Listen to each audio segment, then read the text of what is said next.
Hello students, all of you welcome to your free education channel Pankaj Science World. Student, we are studying periodic classification of elements. तो periodic classification of elements इसमें हम modern periodic law के बारे में पिछले video में पढ़ा और आज की वीडियो में हमें पढ़ेंगे मॉडर्न periodic टेबल के बारे में। तो मॉडर्न periodic टेबल क्या है और मॉडर्न पीरियोडिक टेबल्स जो है इसमें एलिमेंट्स को कैसे अरेंज किया है। Modern periodic table is also called as long form of periodic table. तो इसे long form of periodic table क्यों कहते हैं और मॉडर्न पीरियोडिक टेबल में क्या हुआ कि मेंडल्स पीरियोडिक टेबल में जो डीमेरिट्स थे, जो ड्रॉबैक्स थे, वो ड्रॉबैक्स जो है ऑटोमेटिकली मॉडर्न पीरियोडिक टेबल में करेक्ट हुए हैं। तो ऑटोमेटिकली ये करेक्शन कैसे हुआ है, इन सब के बारे में आपको जानना है। तो इस वीडियो को आपको अंत तक देखना पड़ेगा। Therefore watch this video completely and don't forget to subscribe my channel.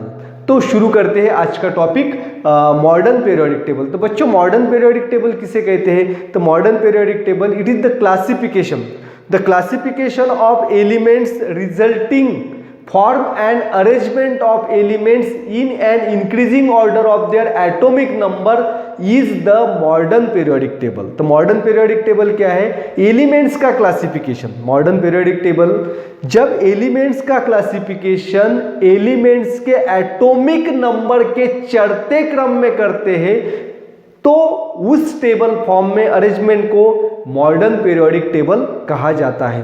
It is very easy और to predict the properties of elements when the elements are arranged in increasing order of their atomic number. Therefore, the properties of elements can be predicted more accurately in modern periodic table which is based on the atomic number. तो modern periodic table जो है atomic number पे base, उसका base जो है atomic number है। Atomic number क्यों है? क्योंकि एटॉमिक नंबर को हेनरी मोसले ने जो है फंडामेंटल प्रॉपर्टी आधार मानी थी और मेंडल्स ने क्या किया था, एटॉमिक मास को आधार माना था। इसकी वजह से मेंडल्स पीरियोडिक टेबल में कुछ डीमेरिट्स, दोष हमें पाए गए। तो ये सभी दोष जो है मॉडर्न पीरियोडिक टेबल में कम हुए और एलिमेंट्स की प्रॉपर्टी जो है इसको भी क्लियरली हम मॉडर्न पीरियोडिक टेबल्स की वजह से बता सकते हैं। तो modern periodic table is also called as long form of periodic table और extended form of periodic table. तो इसे क्या कहते हैं? Long form of periodic table और extended form of periodic table. तो long form of periodic table क्यों कहते हैं? क्योंकि इस जो आपने मेंडल्स पीरियोडिक टेबल देखा था तो मेंडल्स पीरियोडिक टेबल से मॉडर्न पीरियोडिक टेबल बड़ा है, लंबा है। और इसमें मेंडल्स पीरियोडिक टेबल में 63 एलिमेंट्स थे, अब इसमें 118 एलिमेंट्स है और इसमें ऐसी प्रोविजन है कि जो भी एलिमेंट्स को हमारा डिस्कवर किया जाता है तो उस पीरियोडिक टेबल में हम उसको रख सकते हैं। It is also called as extended form of periodic table. उसके एक्सटेंडेड फॉर्म भी कहते हैं क्योंकि इसको हम बढ़ा सकते हैं।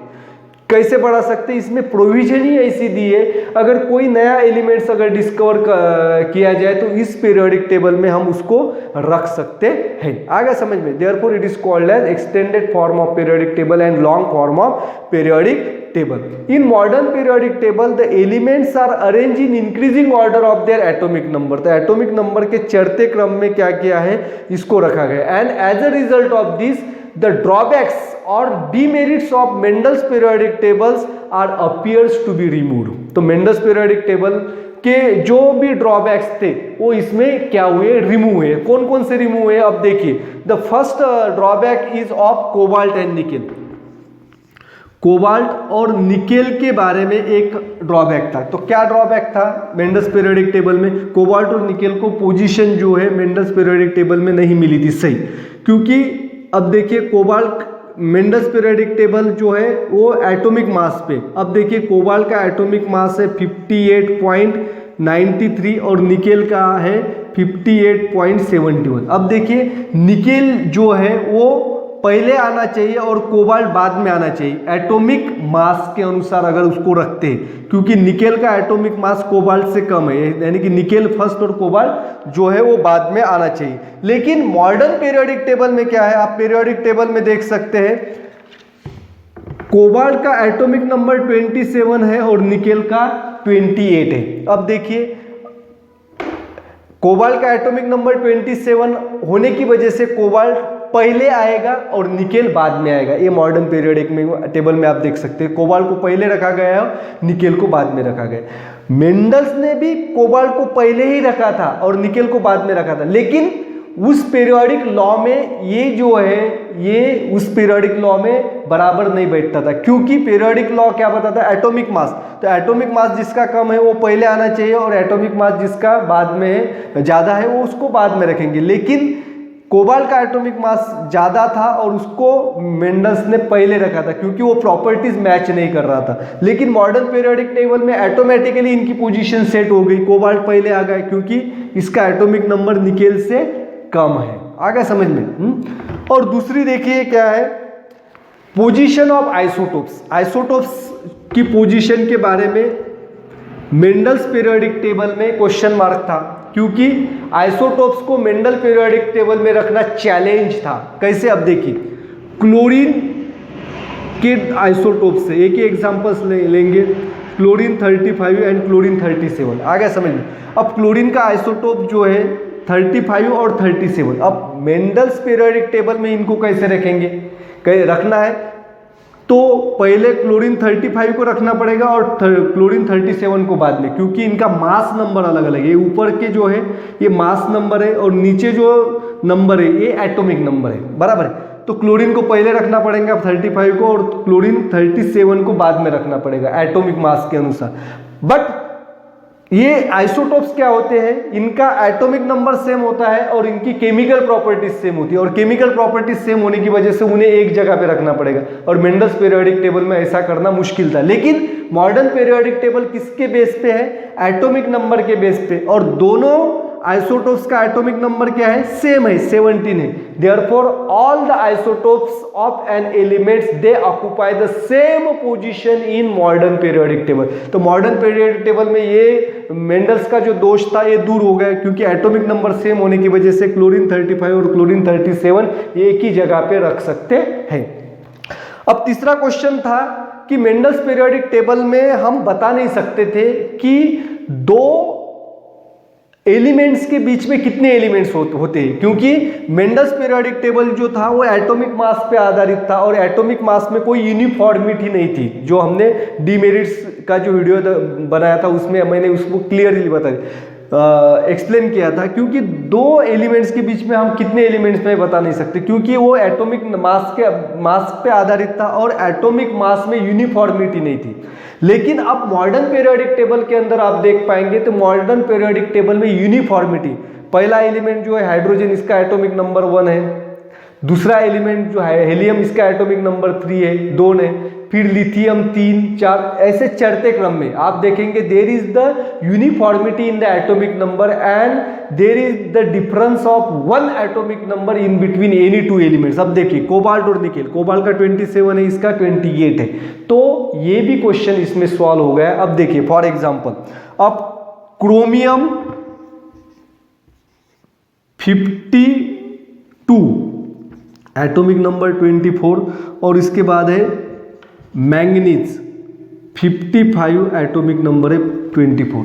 अब क्रोमियम का एटॉमिक मास 52 है, मैंगनीज का 55 है, तो 52 और 55 इनके बीच में कितने एलिमेंट्स हो सकते हैं, क्योंकि मास नंबर तो अलग है। 53 वाला भी हो सकता है, आगे समझ में, 53 वाला एक हो सकता है, 54 जिसका मास नंबर है ये हो सकता है, लेकिन ये भी पॉसिबिलिटी इसमें कैंसिल हो गई। हम क्लियरली बता सकते हैं कि क्रोमियम और मैंगनीज इन दोनों के बीच में कोई एलिमेंट्स नहीं है, दूसरा एलिमेंट्स क्यों नहीं है बच्चों। अब देखिए क्रोमियम का एटॉमिक नंबर 24 है और इसका मैंगनीज का है 25, आ गया समझ में, क्रोमियम का 24 और 25, तो क्रोमियम और मैंगनीज इनके बीच में दूसरा एलिमेंट नहीं है, क्योंकि 24 एटॉमिक नंबर के पास 25 आएगा, उसके बाद 26 आएगा। तो ये भी दोष जो है मेंडल्स पीरियोडिक टेबल का इसमें जो है वो सॉल्व हो गया। But one problem is common in both periodic table, that is the position of hydrogen. तो हाइड्रोजन के पोजीशन के बारे में एम्बिग्यूटी मेंडल्स पीरियोडिक टेबल में भी थी, संदिग्धता थी, और मॉडर्न पीरियोडिक टेबल में भी संदिग्धता है। There is the ambiguity about the position of hydrogen and it cannot be remove in the Mendel's modern periodic table. लेकिन मॉडर्न पीरियोडिक टेबल में इसमें सॉल्यूशन निकाला है। क्या सॉल्यूशन निकाला है बच्चों?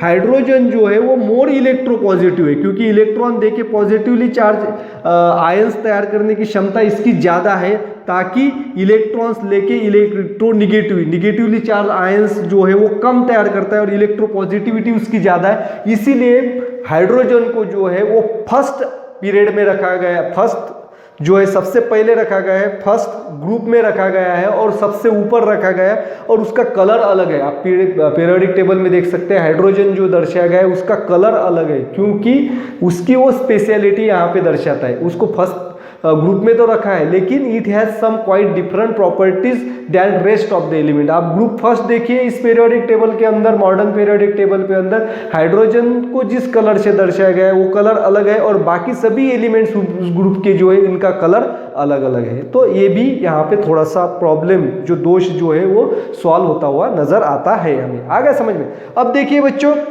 मॉडर्न पीरियोडिक टेबल में क्या है, we know the electronic configuration का भी इस मॉडर्न पीरियोडिक टेबल के अंदर संबंध है। और इलेक्ट्रॉनिक कॉन्फ़िगरेशन और all the chemical properties of elements it depends upon electronic configuration. अब देखिए केमिकल प्रॉपर्टीज किस पे आधारित है? Electronic configuration. और इलेक्ट्रॉनिक कॉन्फ़िगरेशन क्या होता है बच्चों?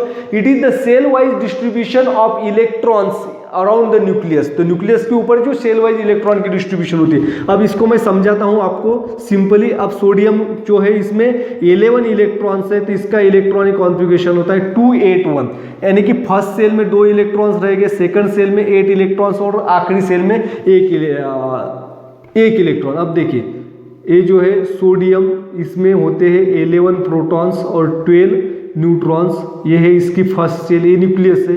तो फर्स्ट सेल में 2 इलेक्ट्रॉन्स है, तो सेकंड सेल में कितने इलेक्ट्रॉन्स है?